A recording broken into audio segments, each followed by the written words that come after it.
एक दिन तथागत अपने शिष्यों को उपदेश दे रहे थे कि तभी एक शिष्य उठकर बोला, भंते, क्या हर दुख का निवारण किया जा सकता है?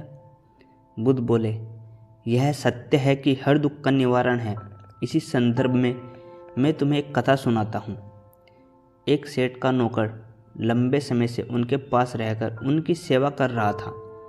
वह बड़ा ईमानदार था, साफ सफाई का पूरा ध्यान रखता था, इसलिए सेठ जी उससे बहुत प्रसन्न रहते थे। एक दिन शाम को जब सेठ जी घर आए तो देखा कि उनकी पुरानी दीवार घड़ी टूटी पड़ी है। उन्होंने नौकर को बुलाकर पूछा, यह घड़ी कैसे टूट गई?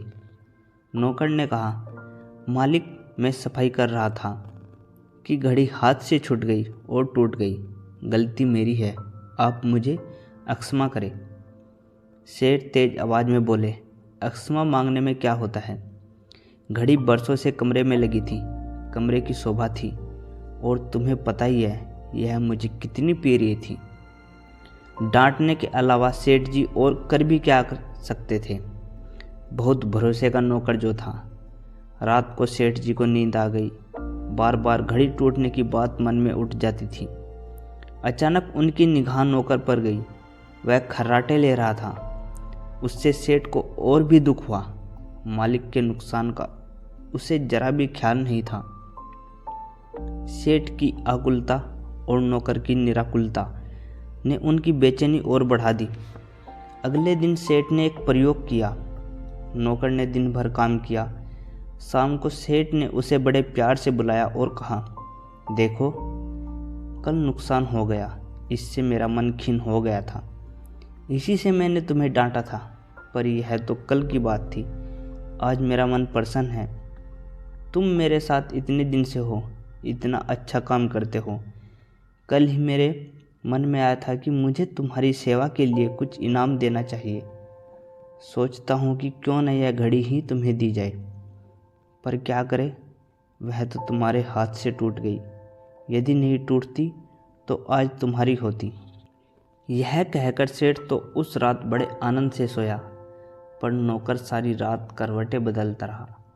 बार बार उसके मन में एक ही बात आती रही कि अगर घड़ी नहीं टूटती तो वह मुझे मिल जाती। कथा सुनाकर बुद्ध बोले, अब शायद तुम समझ ही चुके होंगे कि लोभ ही दुख का सबसे बड़ा कारण होता है। इसे त्याग कर ही हर दुख से मुक्ति पाई जा सकती है। जब एक हत्यारा झूठ का सहारा लेकर अपने प्राणों की रक्षा कर सकता है, तो जरा सोचो सत्य में कितनी शक्ति समाई है। आज के उपदेश का भी यही विषय होगा। कहते हुए बुद्ध ने अपने शिष्यों को एक कथा सुनाई। एक व्यक्ति ने किसी की हत्या कर दी थी, तो राजा के सिपाही उसके पीछे पड़ गए। वह किसी तरह जान बचाकर भागता रहा। तभी सामने नदी आ गई। उसे पार करना जान जोखिम में डालना था, मगर सिपाहियों के हाथ पड़ने का मतलब था फांसी या लंबी कैद। उसकी समझ में नहीं आ रहा था कि वह क्या करे। घबराकर उसने इधर उधर देखा। नदी किनारे एक आदमी भभूत लगाकर साधु बना ध्यान मगन बैठा था। उसने सोचा, क्यों न वह भी ध्यान में ऐसे ही बैठ जाए।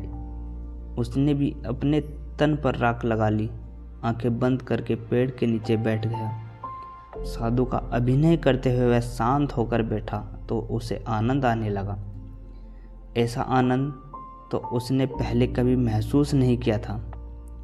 राजा के सिपाही हत्यारे का पीछा करते हुए नदी किनारे पहुंचे। उन्होंने इस ध्यान मगन साधु को बैठे देखा तो वे झुके और उसके चरणों में सिर रख दिया। इसके बाद साधु बने हत्यारे के भीतर से कपाट खुलने लगे। वह हैरान हुआ कि मैं तो केवल फ्रेबी साधु हूँ, मगर इन्हें क्या दिखाई पड़ गया जो इन्होंने मेरे पैर छू लिए। झूठ इतना कारगर हो सकता है तो सत्य का क्या पता कितना कारगर हो। सिपाही पैर छूकर चले गए, लेकिन वह हत्यारा पूरी तरह बदल गया, क्योंकि उसने देखा कि झूठी साधुता को इतना सम्मान मिल गया तो सच्ची साधुता को कितना श्रद्धा मिलेगी। बरसों से बंद उसकी आंखें पल भर में खुल गई। एक दिन बुद्ध के पास एक युवक आया। उसने बुद्ध से कहा कि मैं अपने दुर्व्यसन छोड़ना चाहता हूँ। बुद्ध ने पूछा कि कौन से दुर्व्यसन है। युवक बोला, मैं शराब पीता हूँ। जुआ खेलने की लत है और भी दुर्व्यसन है जिन्हें कहते हुए शर्म आती है। बुद्ध बोले, आज से ही यह सब छोड़ दो। युवक बोला कि एकदम कैसे छोड़ दूँ महाराज, धीरे धीरे ही तो छूटेगा। बुद्ध ने युवक को एक घटना सुनाई। एक समय एक संत के पास एक धनी युवक आया और उन्हें हजारों स्वर्ण मुद्राएं देने लगा। संत ने नाराजगी के स्वर में कहा, चल मेरे साथ और मेरे सामने ही इन्हें गंगा में फेंक दे। वे उस युवक की बाँह पकड़कर उसे गंगा तट पर ले गए। युवक ने स्वर्ण मुद्राएं गंगा में फेंकना प्रारंभ किया, लेकिन उसने सोचा कि एक एक गिन गिन कर फेंकूं। वह शाम तक फेंकता रहा। अंत में बची हुई मुद्राओं का ढेर संत ने उससे छीन लिया और एक साथ गंगा में फेंक दिया। संत ने युवक से कहा कि इन स्वर्ण मुद्राओं का एक साथ न फेंककर तुमने जिस तरह गिन गिन कर फेंका, उससे दो बातें खुलकर सामने आ गई। एक तो यह है कि इन स्वर्ण मुद्राओं में से तुम्हें कितना अधिक लगाव था, जो तुम फेंकने से पहले इन्हें गिन लेना चाहते थे। दूसरे यह है कि जिस जगह तुम मात्र एक कदम उठाकर पहुंच सकते थे, वहां पहुंचने के लिए तुमने बेकार में हजारों कदम बढ़ाए। बुद्ध ने युवक को समझाया कि दुर्व्यसन छोड़ना है तो फिर धीरे धीरे छोड़ने का बहाना क्या, एकदम क्यों नहीं छोड़ देते। आज से छोड़ दो, अभी से छोड़ दो। युवक ने उसी दिन दुर्व्यसन छोड़ने की कसम खा ली।